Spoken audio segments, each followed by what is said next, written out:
Comrade भीमरावले अध्यक्षको रूपमा आफूलाई उम्मेदवारी प्रस्तुत गर्नुभएको छ। अध्यक्षमा उम्मेदवारी दिने किनभने जित्ने कुनै पनि त्यो खालको सम्भावना त उहाँको देखिँदैन।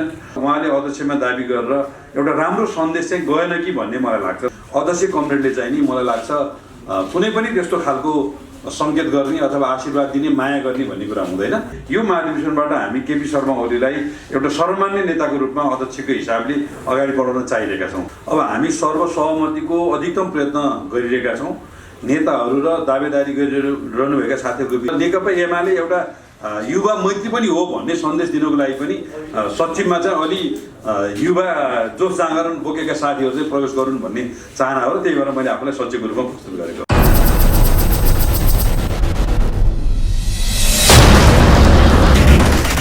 मञ्च व्यवस्थापन, जनपरिचालन, आवास, खाद्यान्न, स्वयंसेवक लगायतका सम्पूर्ण विषयहरू रामबहादुर थापा बादलको नेतृत्वको मूल व्यवस्थापन समिति र त्यसका मार्फतमा रहेका सबै उपसमितिहरूले एकदम सक्रियताका साथ सम्पन्न गर्ने चरणमा पुगिरहेको र प्रभावकारी ढङ्गले अगाडि बढिरहेको छ।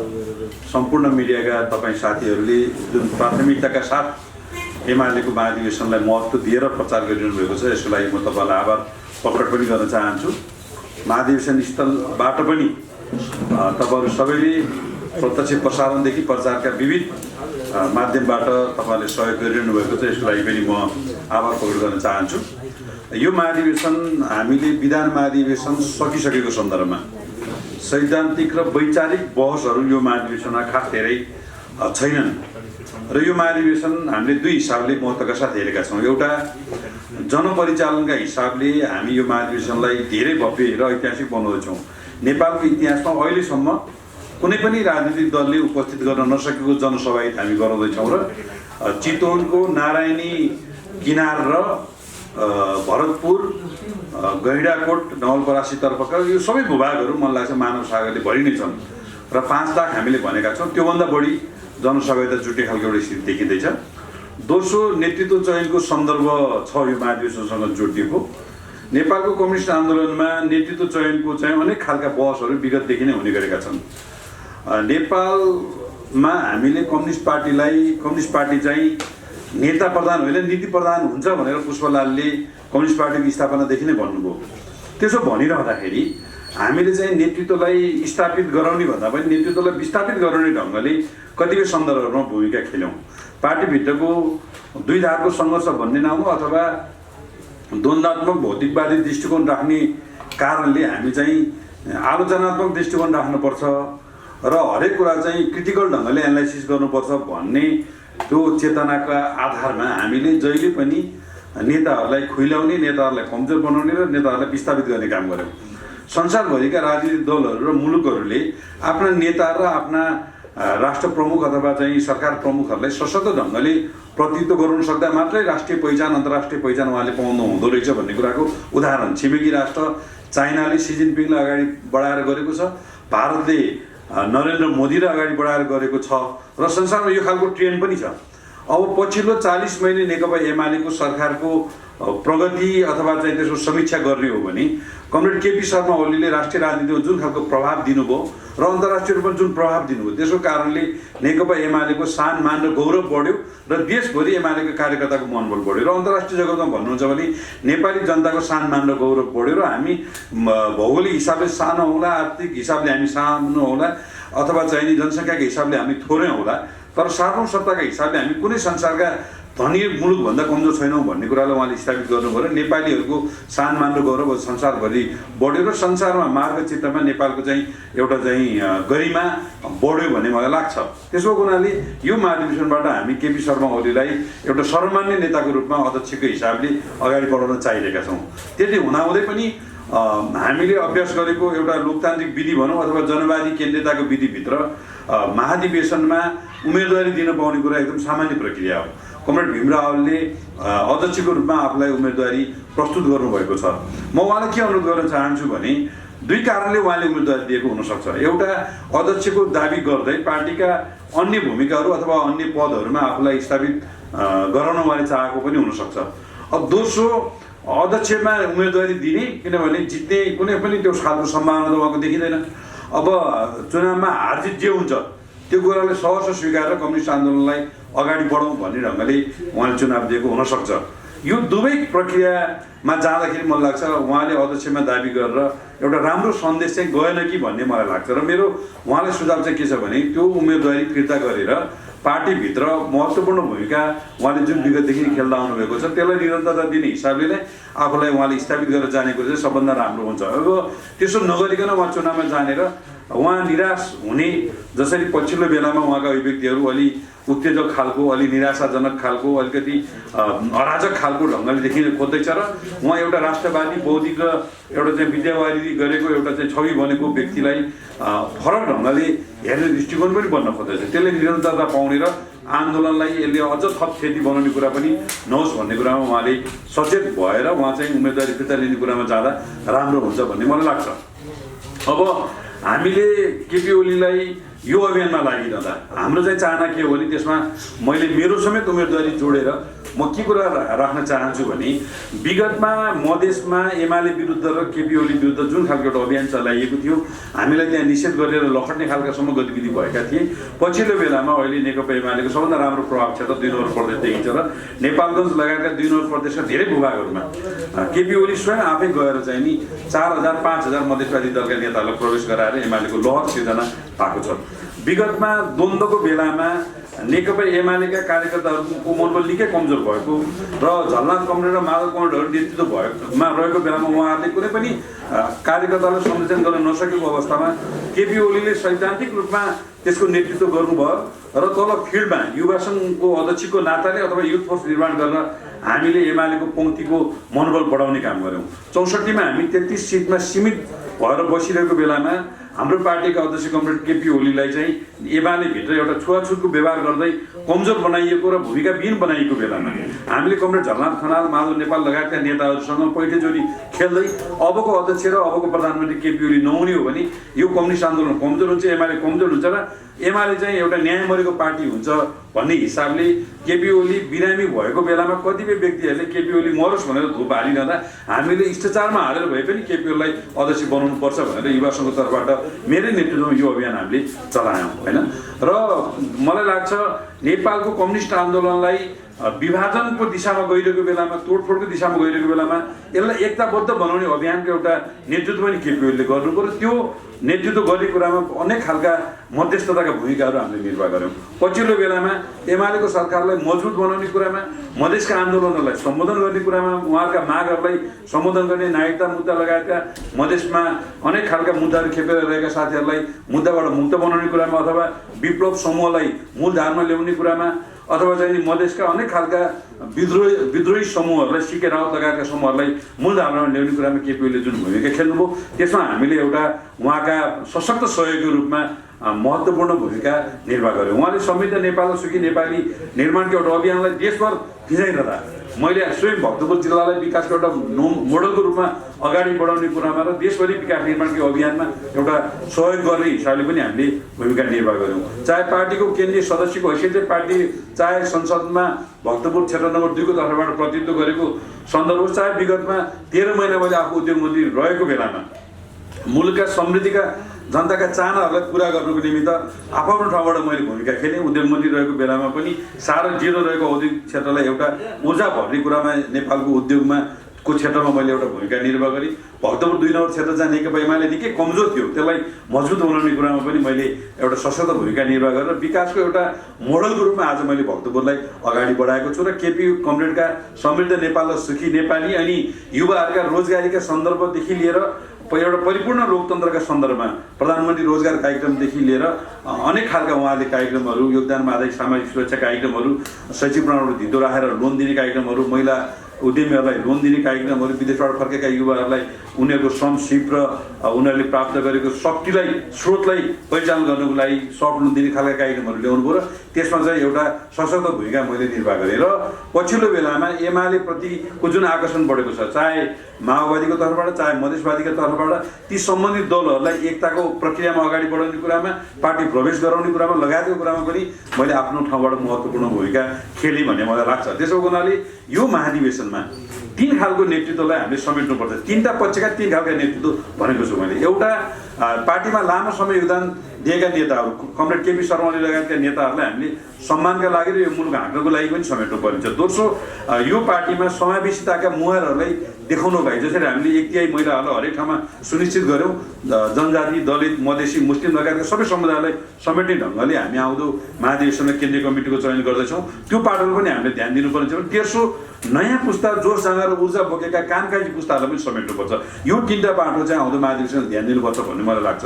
अर्को कुरा, हाम्रो पार्टीभित्र संस्थागत गुटबन्दी सकिएको छ, तर त्यति हुँदाहुँदै पनि एमाले सङ्कट परेको बेलामा, अप्ठ्यारो परेको बेलामा काँध थापेर अगाडि बढेको एउटा समूह छ। त्यसै गरी यो नेकपा नेपाल कम्युनिस्ट पार्टीको चाहिँ एउटा एकताको नेतृत्वदायी पार्टी भएको हुनाले पूर्व माओवादी लगायतका अन्य दलहरूबाट आएका नेताहरूलाई पनि हामीले समेट्नु पर्नेछ।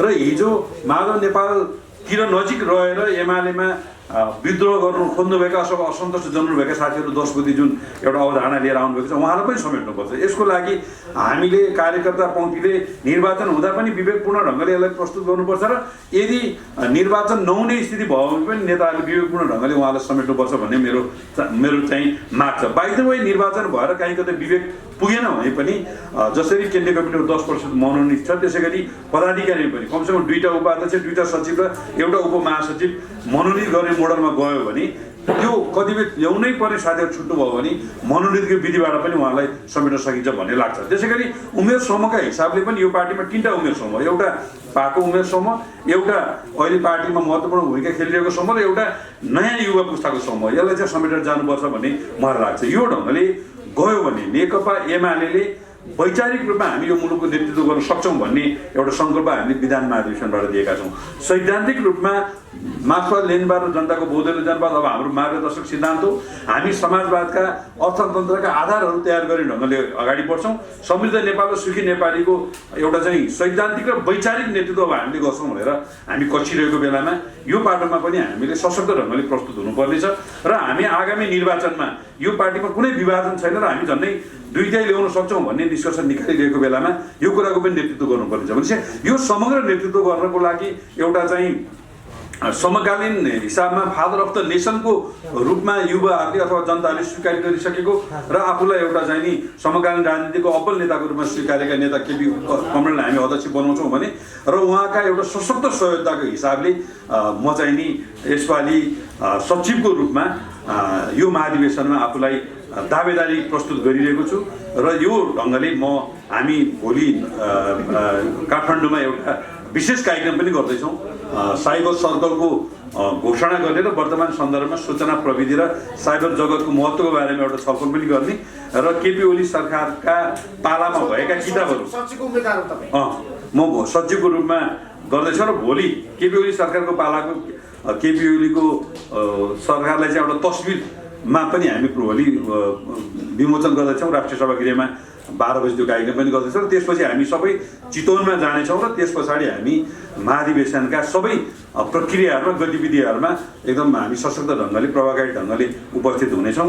सम्पूर्ण मिडियाका साथीहरूलाई, पत्रकार साथीहरूलाई म यो सबै प्रक्रियामा चाहिँ सहभागी हुनको लागि पनि आह्वान गर्न चाहन्छु। यदि फिर्ता लिनु भएन भने तपाईँहरूले मिलाएर लाने सम्भावना के रहन्छ? उहाँले त तपाईँले भनेअनुसार उहाँले कुनै पद खोज्नु भएको, उच्च तहको पद खोज्नु भएको भने तपाईँले भन्नुभयो, त्यो दिएर पनि जान सक्ने सम्भावना छ? अब अहिले पार्टीको स्थायी कमिटीको बैठक चलिरहेछ। सम्भवतः 2 बजेपछि अध्यक्षज्यूले पत्रकार साथीहरूसँग छलफल गर्ने भन्ने कुरा पनि मैले बुझेको छु। अब हामी सर्वसहमतिको अधिकतम प्रयत्न गरिरहेका छौँ। नेताहरू र दावेदारी गरिरहनुभएका साथीहरूको बिचमा अनेक खालका औपचारिक अनौपचारिक छलफलहरू बैठकहरू पनि भइरहेका छन्। अब सर्वसहमति गर्ने कुरा एउटा लोकतन्त्रको एउटा अधिकतम एउटा चाहिँ नि विधि हो हैन। यदि सर्वसहमत भएन भने हामी मैत्रीपूर्ण ढङ्गले निर्वाचनको प्रक्रियामा जान्छौँ। अब भीमराव कमरेडले फिर्ता लिएर पार्टीभित्र आफूलाई सेट गरेर महत्त्वपूर्ण जिम्मेवारी लिएर जाने कुरा चाहिँ सबभन्दा राम्रो उचित विकल्प हो।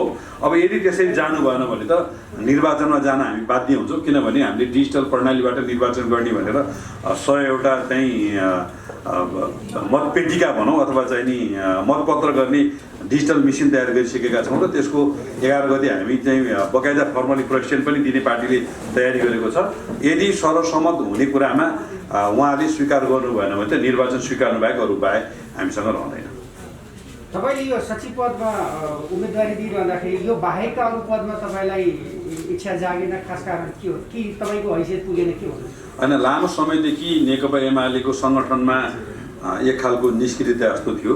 प्रचण्ड गभर्मेन्ट कुनै समय एमालेलाई जुधेर सक्नु खोज्नु भएको थियो, लडेर सक्नु खोज्नु भएको थियो, कुनै समय एमाले मिलेर सक्नु खोज्नु हो, अहिले गठबन्धन बनाएर एमाले सक्नु खोजिरहनु भएको छ र उहाँसँगको एकताको प्रक्रियामा हाम्रा धेरै कमरेडहरू एउटा चाहिँ भूमिकाविहीन भएको र 3 वर्षसम्म हामी गतिविहीन जस्तो सङ्गठनविहीन जस्तो भएको अवस्थामा अहिले हामी महाधिवेशनको दौरानबाट फेरि एउटा सङ्गठनमा नयाँ जागरण ल्याइरहेका छौँ, सङ्गठन निर्माणको अभियान चलाइरहेका छौँ। त्यसो भएको हुनाले अध्यक्ष, उपाध्यक्ष, महासचिव र उपमहासचिवमा चाहिँ हामीले सम्मान गर्नुपर्ने नेताहरूलाई सम्मान गर्दै उहाँहरूलाई त्यो पदमा चाहिँ नि हामीले दाबी नगरिकन सचिव भनेको पदाधिकारीमा रहेर एकदम लो प्रोफाइलमा रहेर महत्त्वपूर्ण काम गर्न सक्ने एउटा चाहिँ जिम्मेवारी हो भन्ने लागेर र नेकपा एमाले एउटा युवा मैत्री पनि हो भन्ने सन्देश दिनको लागि पनि सचिवमा चाहिँ अलि युवा जोस जागरण बोकेका साथीहरू चाहिँ प्रवेश गरून् भन्ने चाहना हो र त्यही भएर मैले आफूलाई सचिवको रूपमा प्रस्तुत गरेको।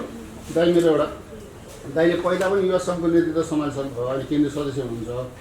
अहिलेको चाहिँ यो 10औं महाधिवेशनमा चाहिँ केन्द्रीय सदस्यमा पनि उम्मेदवारी दिनमा चाहिँ पार्टीका तपाईँको पार्टीको नेताहरू चाहिँ दिउँ कि नदिउँ, अध्यक्षले मलाई के भन्ने हो भने एउटा त्रास पनि छ त्यहाँ। दाइले चाहिँ आज सचिवमा उम्मेदवारी हुन्छ मेरो भनेर भन्नुभयो, त्यसलाई केपी ओलीको सदस्यता दाइलाई छ भनेर बुझ्दा हामीले फरक नपर्ला? अब 9औं महाधिवेशन र 10औं महाधिवेशनको भिन्नता चाहिँ के हो भने 9औं महाधिवेशनमा केपी ओली अध्यक्ष बनाउनुको लागि चाहिँ धेरै मिहिनेत गर्नु परेको थियो, किनभने उहाँलाई बनाउनु हुन्न भनेर ठुलो पङ्क्ति लागेको थियो। अहिले चाहिँ 10औं महाधिवेशनमा केपी कमरेडलाई अध्यक्ष बनाउनु हुन्न भनेर चाहिँ कोही पनि मान्छे लागेको म देख्दिनँ होइन। यद्यपि भिमरावले उम्मेदवारी घोषणा गर्नुभयो, त्यसो हुनाले यसपालि अध्यक्ष कमरेड चाहिँ सर्वसम्मत गराउने अधिकतम प्रयत्न गर्नुहुन्छ होला उहाँले होइन। तर निर्वाचनको प्रक्रियामा गइरहँदा पहिलाको जस्तो चाहिँ सङ्केत गर्ने, चिट बनाउने, प्यानल घोषणा गर्ने कुनै पनि प्रक्रिया यसपालि नहुने भएको हुनाले अध्यक्ष कमरेडले चाहिँ नि मलाई लाग्छ कुनै पनि त्यस्तो खालको सङ्केत गर्ने अथवा आशीर्वाद दिने, माया गर्ने भन्ने कुरा हुँदैन। र म आफै यो आन्दोलनमा चाहिँ खारेर आएको हुनाले केपी गभर्मेन्टसँगको मेरो एक खालको हार्दिकता भएको हुनाले मलाई देशभरिको एमालेको कार्यकर्ताले माया गर्छ, मलाई अध्यक्षले मात्रै होइन सबैले माया गर्नुहुन्छ र मलाई लाग्छ निर्वाचन हुने स्थितिमा मैले पपुलरै भोट ल्याएर जित्छु भन्ने लाग्छ। अनि मैले त्यही जोडेको दाइ, तपाईँ दाइ त केपी ओलीको चाहिँ एकदम प्रिय पात्र भनेर सबैले चिन्छन् पनि। अनि त्यसो हुँदा दाइले त अध्यक्षज्यूसँग सल्लाह नगरिकन उम्मेदवारी दिनु भएन होला भन्ने कुरा होइन। अध्यक्षज्यूले आजसम्म मुख खोलेर कसैलाई पनि यो पदमा दिनुहोस् अथवा नदिनुहोस् भन्नुभएको छैन। उहाँले चाहिँ नि वस्तुस्थितिको विश्लेषण गरेर निर्वाचन जित्ने आधारहरू तयार गरेर सबै नेताहरूसँग छलफल गरेर अगाडि बढ्नुहोस् भन्ने ढङ्गले उहाँले सबैले सुझाव दिनुभएको जस्तो लाग्छ।